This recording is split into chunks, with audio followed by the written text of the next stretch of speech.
The landing signal officer aboard USS Yorktown squinted into the gathering dusk as another aircraft lined up for approach. His job was simple: guide each plane safely aboard using only handheld paddles and split-second judgment. Behind him, the carrier's deck crew waited to grab the incoming fighter and clear it for the next one. It had been a long, brutal day of combat, and everyone just wanted to get their aircraft aboard before full darkness made landing impossible. But something wasn't right about this approaching aircraft.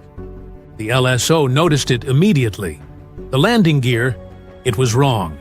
Too wide, fixed in place instead of retractable.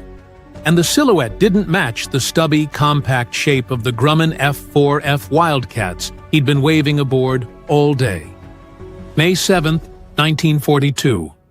The sun was setting over the Coral Sea, painting the western horizon in brilliant oranges and reds, while darkness spread from the east. The LSO stared at the approaching aircraft, and in the fading light, he finally saw it clearly. The distinctive red circle, the meatball insignia, painted on the fuselage. He was waving in, a Japanese dive bomber.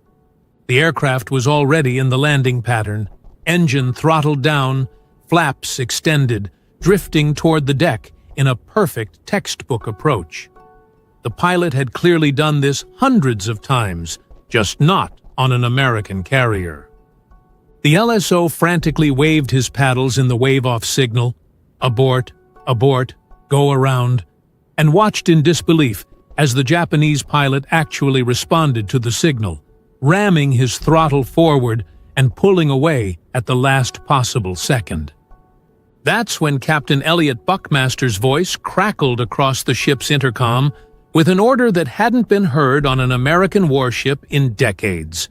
Stand by to repel boarders. To understand how Japanese pilots nearly landed on an American carrier, you need to understand what made the Battle of the Coral Sea unlike any naval engagement in history. For the first time ever, opposing fleets fought each other without ever coming within sight of each other. The massive battleships and cruisers that had dominated naval warfare for centuries never fired a shot. Instead, aircraft carriers, floating air bases, launched planes that fought battles hundreds of miles away, while their motherships maneuvered blindly across the ocean. The Japanese had one critical disadvantage: no radar. While USS Yorktown and USS Lexington could detect incoming aircraft at considerable distances, the Japanese carriers Zuikaku and Shokaku were operating essentially blind, relying on scout planes and visual spotting to track American forces. When Admiral Takagi launched his strike package that afternoon, dive bombers and torpedo planes sent to attack what he thought was an American cruiser group, the aircraft flew directly into an ambush. American radar had detected them coming. Grumman F-4F Wildcats, launched from the carriers, intercepted the Japanese formation miles away from their intended target. Before we continue, I'd love to know where you're watching from and what you know about the Battle of the Coral Sea. Drop a comment below and let me know if you'd heard this story before. And if you appreciate this level of historical detail, I hope you'll subscribe to the channel. These stories take serious research to get the details right, and knowing you're out there makes it all worthwhile. The sudden appearance of American fighters scattered the carefully organized Japanese attack. Pilots broke formation, jettisoned their bombs and torpedoes to lighten their aircraft for combat maneuvering, and found themselves fighting for survival against an enemy they hadn't expected to encounter. The Japanese pilots who survived the interception faced a terrifying new problem. They were scattered across hundreds of square miles of ocean, their formations broken, their attack mission abandoned, and dusk was falling fast. In 1942, carrier aviation was still in its infancy. Night landings were extraordinarily dangerous, even in perfect conditions. In combat conditions, exhausted after hours of flying, With navigation equipment limited to compass and dead reckoning, finding your carrier in the dark approached the impossible. The pilots turned south, searching desperately for their carriers. Fuel gauges dropped steadily. The western sky still held some light, but darkness was spreading from the east like spilled ink. Then, through the gloom, several pilots spotted what they'd been desperately hoping to find. A flat top. The distinctive shape of an aircraft carrier was unmistakable. The long, flat deck stretching hundreds of feet. The island superstructure rising from the starboard side. Aircraft visible on deck, relief, must have flooded through those exhausted pilots. They'd made it. They were home. The pilots began entering the landing pattern, circling the carrier in the established sequence, preparing to land. Some even began signaling with blinker lights, communicating with what they believed were their own landing officers. Nobody aboard that carrier was Japanese. Bill Sergey, an aviation mechanic with VF-42 aboard Yorktown, watched the strange scene unfold from the deck. The Combat Air Patrol, American F-4F Wildcats, were expected back any minute. But these aircraft joining the landing pattern were different. There was light in the western skies, and it was dark to the east, Sergey would later recall. A group of aircraft circled the task force, sending blinker light signals that we did not recognize. This group of aircraft joined our landing pattern. The blinker lights were the first clue something was wrong. The signals didn't match American procedures. But in the chaos and exhaustion of the day's combat, with dozens of aircraft from multiple carriers operating in the same area, confusion wasn't unusual. Lieutenant Junior Grade Elbert McCuskey, a VF-42 pilot trying to find his own carrier in the gathering darkness, later described the scene. Everything was in a mess, with the Japanese planes and the American planes and the carriers all over the place. I couldn't find my carrier, so I landed on another. I saw 3 Japanese planes circling with us and thought they were part of a group from another carrier. McCuskey had actually landed aboard Yorktown and was in the ready room before someone realized those 3 aircraft circling overhead were Japanese. The first Japanese bomber began its final approach. The landing signal officer prepared to guide it aboard, paddles raised, watching the aircraft drift closer. That's when he saw the landing gear configuration. Too wide. Fixed. Wrong aircraft type. And then he saw the red circle on the fuselage. The Japanese pilot must have realized his mistake at almost the same instant the American LSO did. Perhaps he saw American aircraft markings on the deck. Perhaps the LSO's frantic wave-off signal looked different from Japanese procedures. Perhaps he simply caught a glimpse of American sailors staring up at him in shocked disbelief. Whatever triggered the realization, the pilot's reaction was immediate and instinctive. His engine, already throttled down to landing power, suddenly roared back to full thrust. The aircraft, mere seconds from touching down on Yorktown's deck, banked hard and pulled away. Behind him, the other Japanese pilots in the pattern saw their leader abort and followed suit, throttles slamming forward, aircraft banking away from the carrier. Captain Buckmaster's voice boomed across the ship's intercom. "Stand by to repel boarders." It was an order from the Age of Sail, the command given when enemy ships pulled alongside and sailors prepared to fight with cutlasses and pistols. Nobody aboard Yorktown had expected to hear those words in a modern carrier battle. But as that Japanese dive bomber screamed past the port side, its red circle insignia clearly visible in the fading light, every gunner aboard Yorktown understood exactly what repel boarders meant. Every gun on the ship opened fire. The streams of tracer fire found at least one target. The leading Japanese bomber, already committed to its approach, took multiple hits and went down. The rest scattered immediately, banking hard and diving away from the wall of anti-aircraft fire.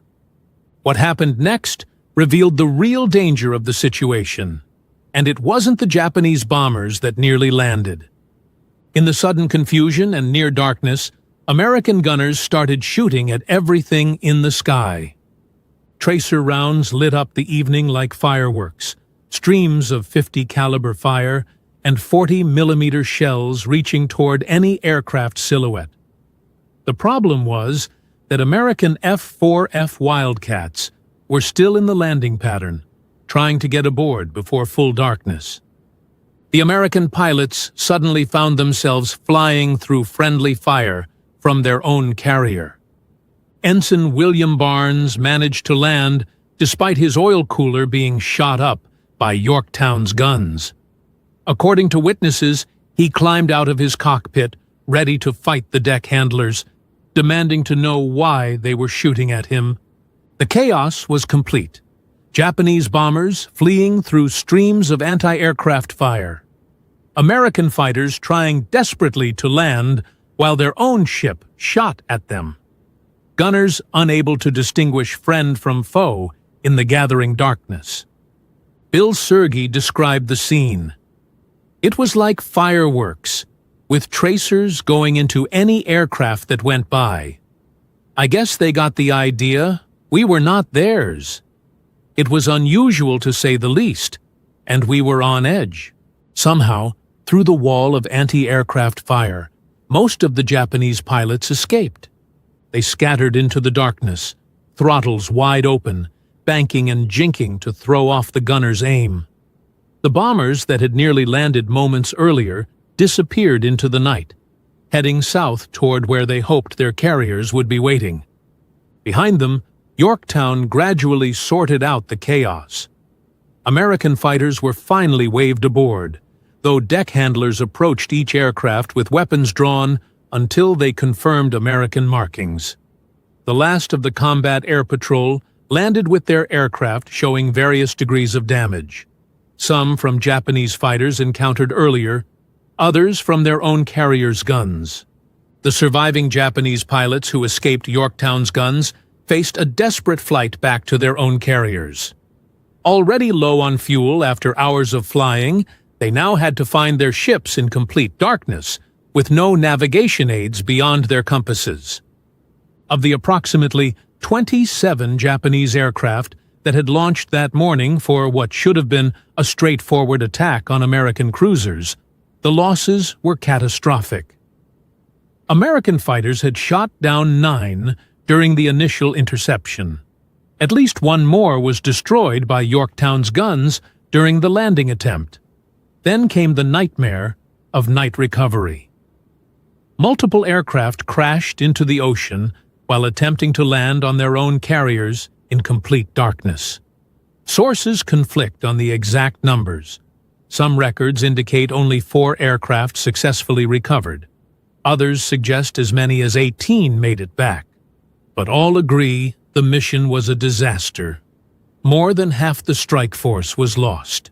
The incident lasted perhaps 10 minutes from the moment the LSO first noticed something wrong until the last Japanese bomber disappeared into darkness.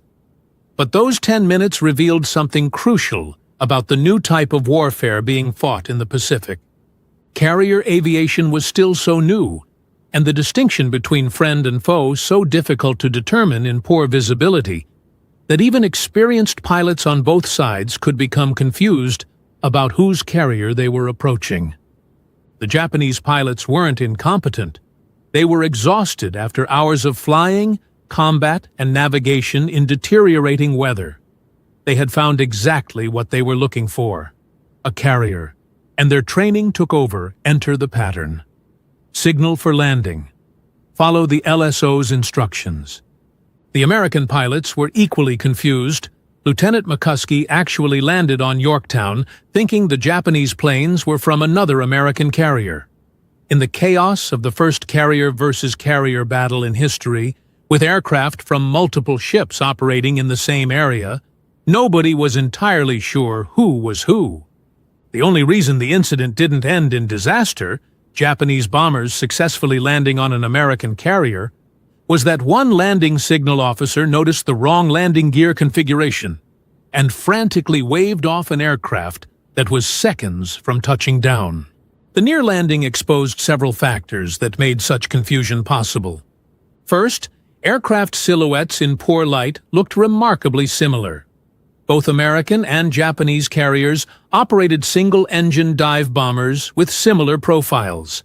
At dusk, with limited visibility, a Japanese Aichi D-3A Val could easily be mistaken for an American Douglas SBD Dauntless. Second, landing patterns followed similar procedures in both navies. Circle the carrier at designated altitude, wait for signal from LSO, follow instructions for approach.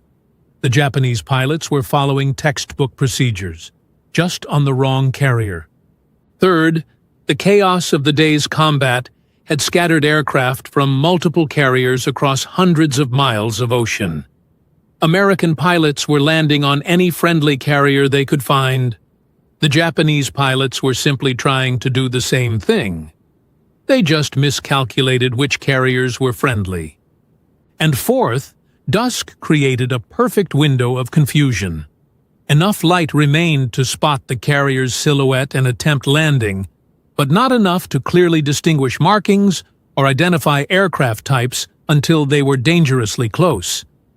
The incident demonstrated both the incredible complexity of carrier operations and how easily that complexity could lead to catastrophic mistakes. It also showed how close the Battle of the Coral Sea came, to including an even more bizarre footnote: enemy pilots successfully landing on an American carrier by mistake. The Battle of the Coral Sea marked a turning point in naval warfare. It was the first battle between aircraft carriers, the first major engagement where surface ships never fired at each other, and the first to demonstrate that air power had fundamentally changed naval combat. It was also, briefly, nearly the first battle where enemy pilots accidentally landed on each other's carriers. The incident led to immediate changes in carrier procedures. Recognition signals were tightened. Landing patterns were modified to make it harder for unauthorized aircraft to join the pattern. And most importantly, radar operators were given explicit instructions to track every aircraft near the fleet, regardless of whether they appeared friendly. But perhaps the most lasting lesson was simply this: in the confusion of combat, at the edge of visibility, with exhausted pilots navigating by instinct and hope, even the most basic assumptions, like which carrier you're trying to land on, could be catastrophically wrong.